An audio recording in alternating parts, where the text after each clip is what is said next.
muy pocas situaciones de gol durante los 90 minutos. Y bueno, fue un partido de esos que muy trabados, que el que sacaba una diferencia iba a sacar una diferencia importante. Y así fue. Después, lamentablemente, nosotros nos pudimos administrar un poquito mejor el juego en el segundo tiempo, cuando teníamos espacio y tiempo como para hacerlo. Pero bueno, obviamente nos falta mucho trabajo, queremos que el equipo tenga mucho más fluidez de juego, pero bueno, con los resultados positivos siempre es mucho más sencillo y mejor, ¿no? Un rival que no le podés dar posibilidades, y nosotros hoy muchas veces se la dimos, estuvimos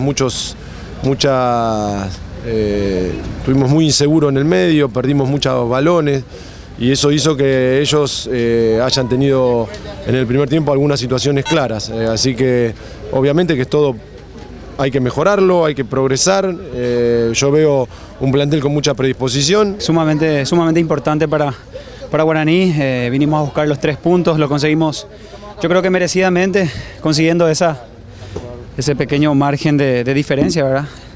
Entonces nosotros éramos conscientes de que Libertad era un rival bastante difícil, se jugaba un clásico, teníamos que ganar para seguir prendidos ahí, porque Olimpia ganó su partido y eso lo sabíamos. Entonces se consiguió un resultado muy importante para las aspiraciones en este torneo.